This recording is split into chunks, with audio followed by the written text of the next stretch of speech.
and they were really proud of stone money. And they talked to my great-grandfather went to Palau and brought it, and maybe he perished, and all the stories. And I couldn't understand why they're so proud of this stone and paying their lives for stone. I couldn't understand. But as time went by, I didn't fully understand. But I began to understand little by little. And my understanding of their culture was the depth of their acceptance. You know what I mean?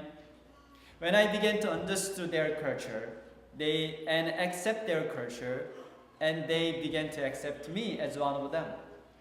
But before that, they treat me as a total stranger. So culture is something like language. If you understand, then if you speak it, and you will be accepted. The language, right?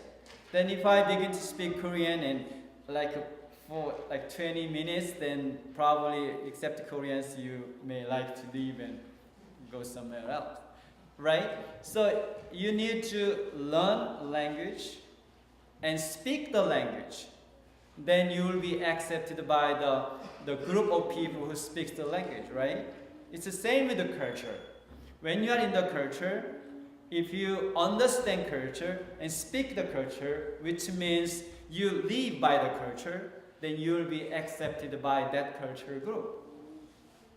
And the problem is that we are on Canada, but what is Canadian culture? Especially Winnipeg, even seeing here and walking around downtown and my house area, I couldn't really tell which country I am. Nearby my house is a Kirkbridge Park. I often go there for running. But one day I feel like I'm in China. And one day I feel like I'm in India. One day I feel like I'm in Canada. So I'm really confusing. So even Lighthouse of Church, then when people ask me the which church do you serve, and I say one is the Korean church, one is Canadian church. It's very difficult to say that when we see demographic of my churches. Then now we need to understand and know how to thrive, mentally and spiritually in multicultural. And since I do not have much time, I will shortly share from what Paul wrote. And 1 Corinthians chapter 9. And he started 19, he said, "For though I am free from all men." He said, free from what? Free from all men. He was a Jew, right? And he was a Pharisee of the Pharisee. That's his culture. He was so proud as a chosen person. And more than that, he belonged to the outstanding group, Pharisees. And he also learned from most, the famous scholars, one of the most famous scholars in his time. He had his own culture, his language. But he said, I'm free to be Jew. I'm free to be a Pharisee. Right? But he says, I have made myself a servant to all. And here in Winnipeg and in the Lighthouse of the Church, you have freedom. I have freedom to be Korean. Whether you understand or not, I can speak Korean and act like Korean and bring kimchi, which smells a lot, to church. Just while driving here, I eat kimchi and greet them. Oh, what's this smell? But I have freedom to be Korean. And you have freedom to be the nation you represent. And sometimes I hear say, oh, I'm a Korean, and we are proud of that. Yeah, we are proud of that. Is that true? I don't know. But we are, we left our home country and to come here. So, but still back in our hearts, and when you see something like represent your country, and you feel like, oh, I miss the home, family, culture, food, and everything. Right? So here at the Lighthouse of a Church, you have freedom to whatever country you came from. You can present it. And whether other people understand or not, still you can do it. Right? The Paul is talking about that. I'm a Jew, I'm a Pharisee. I have freedom to live as a Jew and as a Pharisee. But he said, I have made myself a servant to all. What does it mean, servant? Actually, the servant is a translation of a Greek word, doulos. But somehow, the English translation, lost the meaning of doulos. It's not servant. But in the Middle Age, somehow they began to develop the concept and change the word, actually slave. Doulos is a slave, not servant. But they didn't want to have the concept of slavery. So they began to translate the doulos as servant. Servant and slave, what's the difference between them? And servant is a hired person. He can be fired and go somewhere else. But slave belongs to the Lord. Doesn't have free will. If I'm like a slave to certain culture, I cannot say I'm going to eat kimchi from today. I cannot tell them, I will behave like a Korean because I do not have my free will. Because I'm a slave to my Lord. And now Paul is saying that I'm a slave to all. To all. Who are these all? The people represent different culture. It says if I'm with Gentiles who do not know the Bible, do not know God, then I'm a slave of Gentiles.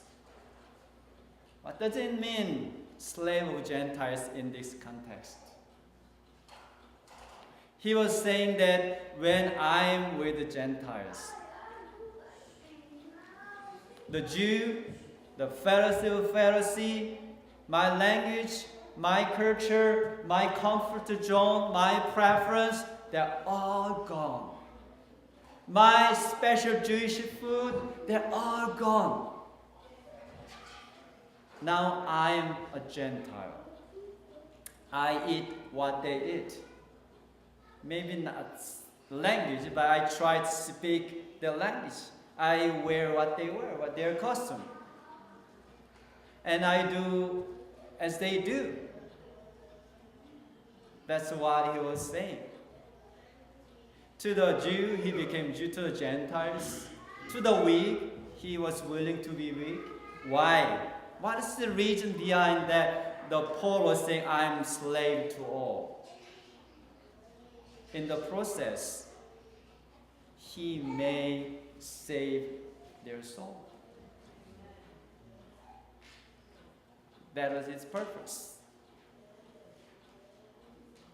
Now I preach in different countries, different parts of the countries. So when I went to India to preach, and I asked them if you can find any traditional clothes that I can wear when I preach, and they usually prepare, and so I was wearing, somehow like represent India, and I tried to write down their language, at least like 3 sentences, and the beginning of the sermon I tell them, I speak their language, and I tell them, do I look like Indian? They said, no. So I try to convince them, I'm standing in the land of India. and I'm wearing Indian clothes. Then I spoke 3 Indian sentences. And I've been eating like 3 meals, rice and curry. So, am I Indian? And they say, oh, okay. So somehow I try to be like them.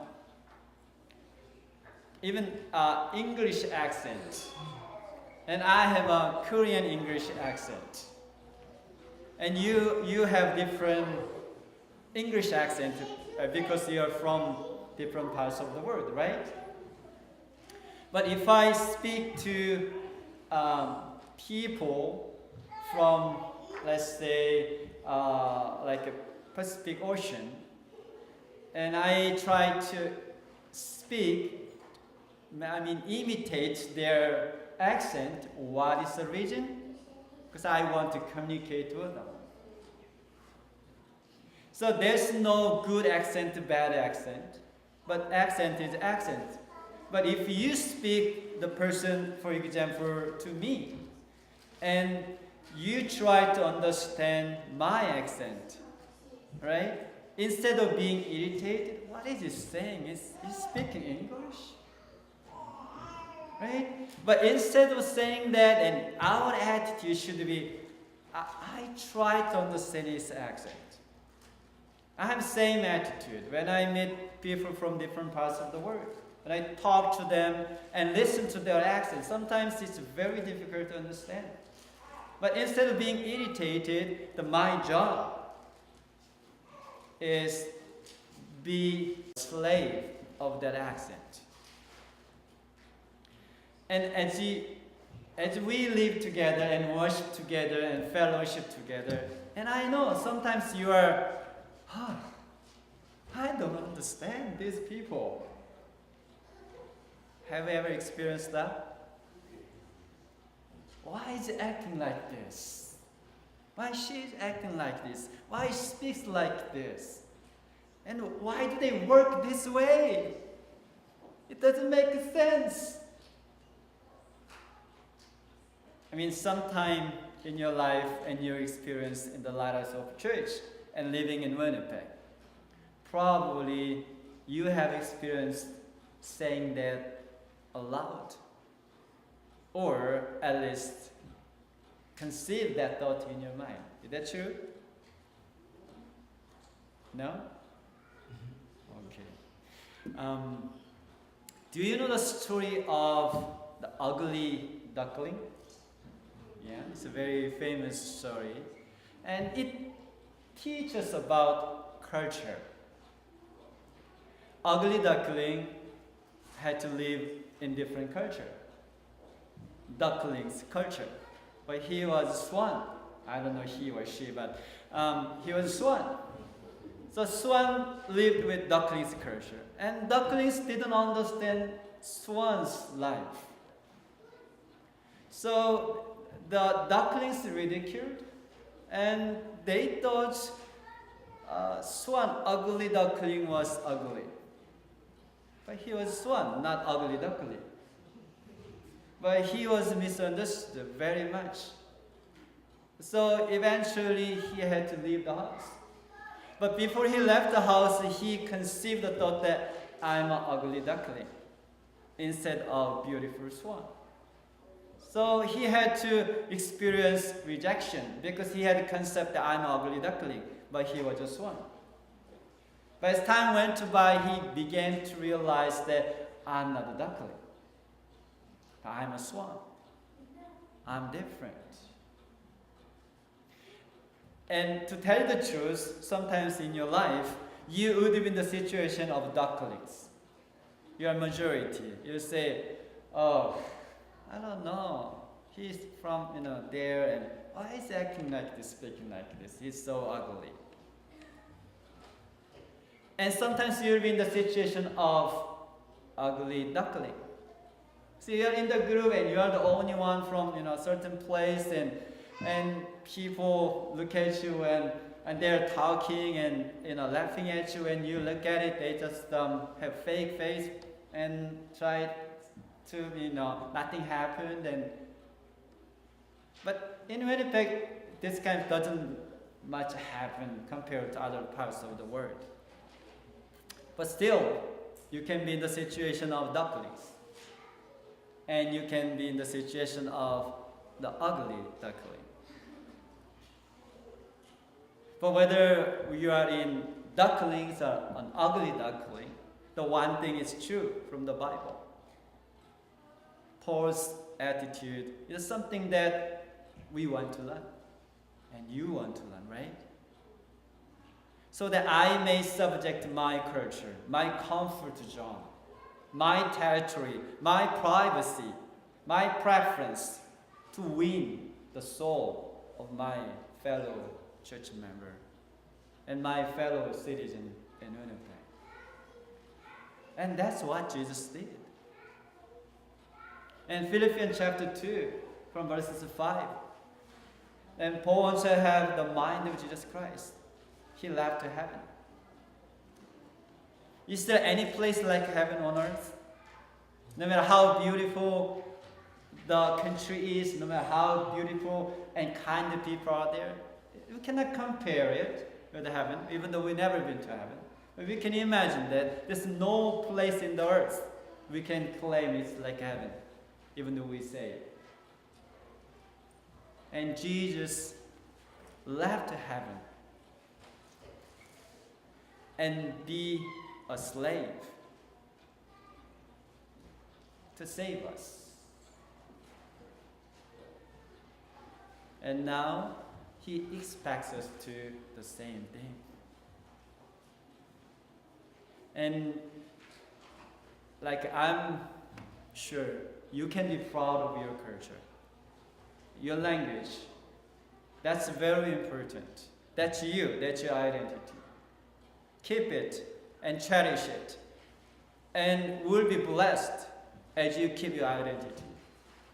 However, when we mingle with people from other culture, other language, we may, each of us, be a servant for each other so that we can save each other's soul. If Jesus left his heaven culture, heaven language to become a man, I'm sure we can do that too. This earthly language and culture in our comfort zone. Dear members, so from today, be a slave for each other to win each other's soul. God bless you. Amen.